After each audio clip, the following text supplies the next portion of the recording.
Once declared the most wanted man in Nigeria, SHINA RAMBO was a name that sent a surge of fear into the lives of many Nigerians. Notorious for the most deadly robberies ever carried out in southwest Nigeria, SHINA RAMBO was a terror that reigned supreme over a course of many years, unleashing unrestricted terror and leaving disaster in his wake. Carrying out robbery attacks even in the day, he was fearless and bold, and not even the Nigerian police could stand in his way. However, SHINA RAMBO was not always his name. It was a name he picked up after he declared himself king of the road, ruling the Nigerian roads by day and night, robbing, stealing, and maiming anyone and everyone. Today we will be looking at the life of the man called SHINA RAMBO and why his name signifies terror and dread. Be warned, it's about to get more chilling. Tighten your seatbelts and let's get into the story of SHINA RAMBO. SHINA RAMBO, born Olusegun Adesina Adisakia, was born in 1958 to a military man from Abeokuta, Ogun State.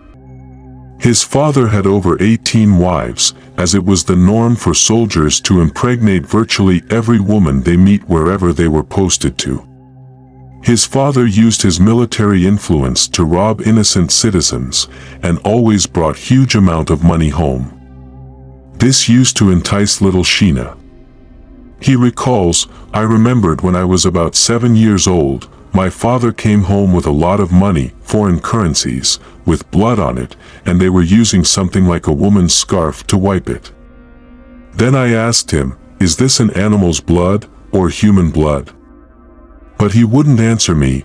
They were just drinking, smoking, and merry-making."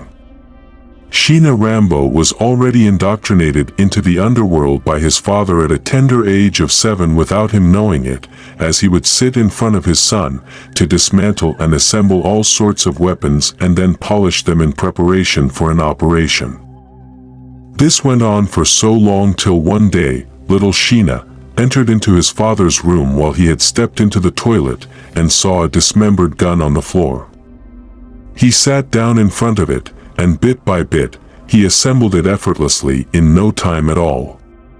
His father came out of the toilet and saw his son with a loaded gun in his hands. He was so disappointed that he wanted to kill him. He grabbed the gun from SHINA's hands and shot straight at him at point-blank range, but he miraculously escaped out of the room. Then he waited for SHINA to be less alert at night. He then went to his room with a machete and tried to behead him, but once again, SHINA escaped, but the machete caught his left leg. It cut so deep that SHINA thought he would never walk again. That day, SHINA knew he had graduated. All that was left was to pull the trigger, and he was so eager. Soon, SHINA became a dreaded criminal. He was so notorious, and was hell-bent on succeeding in his career as an armed robber, that he went through many lengths to secure spiritual powers for fortification.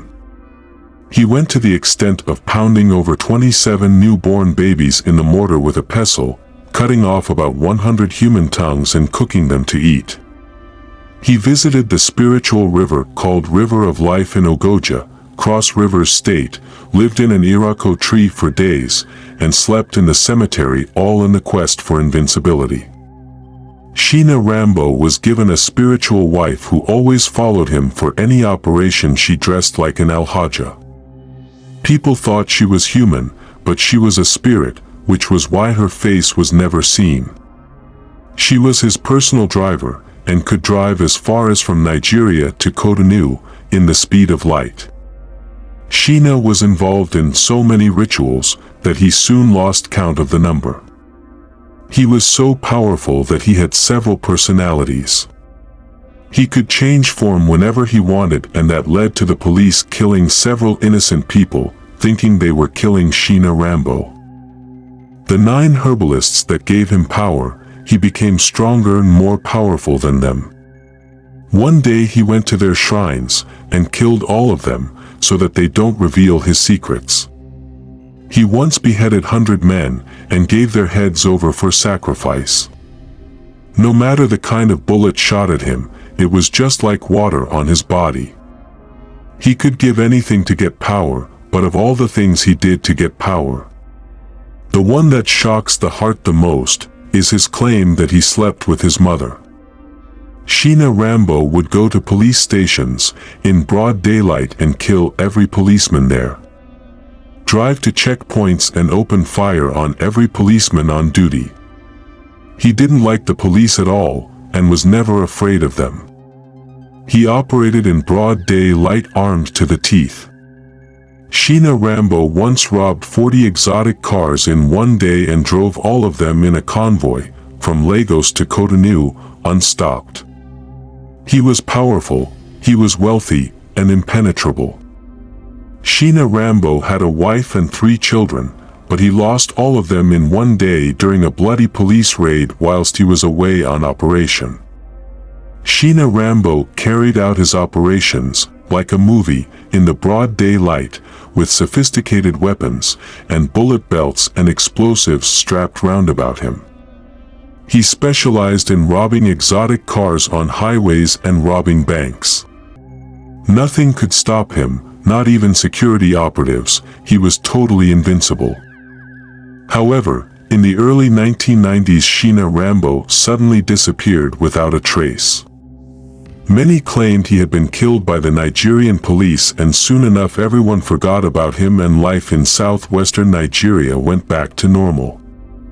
Nobody heard the name SHINA RAMBO again until in 2020, when a man by name Oluwafemi Matthew, a pastor, came out to claim that he was SHINA RAMBO and that he had changed his name after he encountered Christ in prison and became a Christian. According to him, he had been arrested and sentenced to 11 years imprisonment for his crimes. However, controversies still surround this claim, as many believe the real SHINA RAMBO is long dead and buried. But whatever the case may be, SHINA RAMBO was undoubtedly a terror in his time.